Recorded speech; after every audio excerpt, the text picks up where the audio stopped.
Good morning, and welcome to today's spiritual reflection from Deborah's Tree.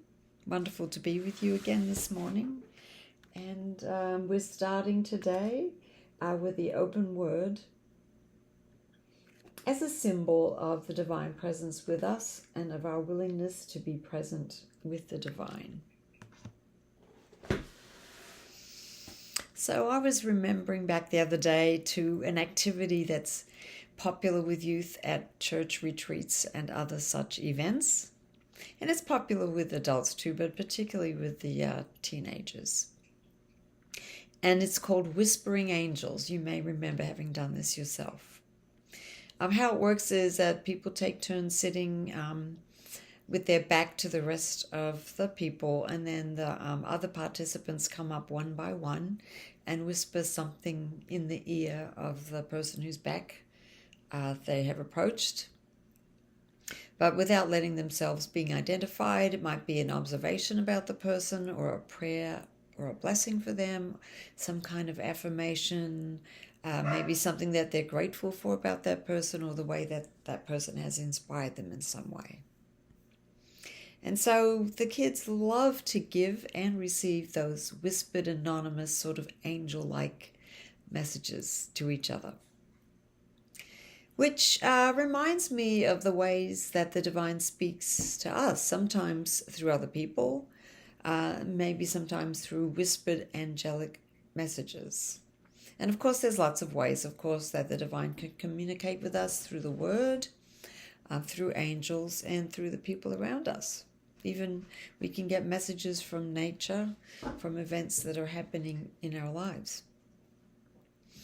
But in whatever way that we're receiving communication from the divine, we can practice being open to receiving and listening to what the divine is communicating or speaking to us. So in the Hebrew and Christian scriptures, there's many examples of angels speaking to people, sometimes visibly, when that particular character is briefly conscious in the spiritual world, and sometimes more subtly, like in a dream.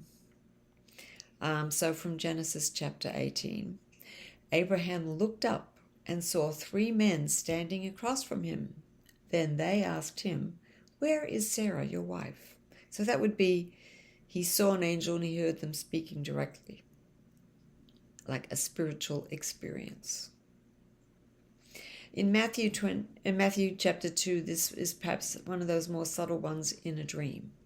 An angel of the Lord appeared to Joseph in a dream and said, "Get up, take the child and his mother and flee to Egypt, and stay there until I tell you, for Herod is going to look for the child to kill him." And so this is in a dream. And the angel says, "I'm going to come back and talk to you again." We don't know whether that was in a dream or whether that was more like a spiritual experience where he saw the angel. We don't know. And Swedenborg writes about how angels flow into us rather than speaking directly to us. And this is from Secrets of Heaven, 6209. An inflowing from angels that takes place with a person seems to be altogether like a stream of air, flowing from interior angels as something filled with light, and from angels even more interior as something flaming. So keeping that in mind, I invite you to take a moment with me to still your chattering mind, the mind that wants to speak to you all the time, and ask the divine to open you up to any inflowing from angels, any inflowing of air, anything that you might need to hear right now. So get comfortable, settled, feet on the floor. A few slow breaths in and out, and in and out. And feel yourself opening up to whatever might be communicated to you through the angelic realm from the divine.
And now, as you're able, treasure what you've received and come back to yourself seated and comfortable.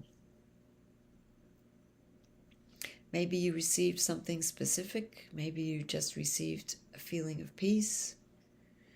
But my prayer for you is that you are able to take whatever you received, whatever kind of enlightened insight, or maybe a warm, flame-like feeling, or something that's prompting you, whatever you have received in these last just few quiet moments. I pray that you're able to use that to guide you today and in the days ahead. And so now, go now in peace.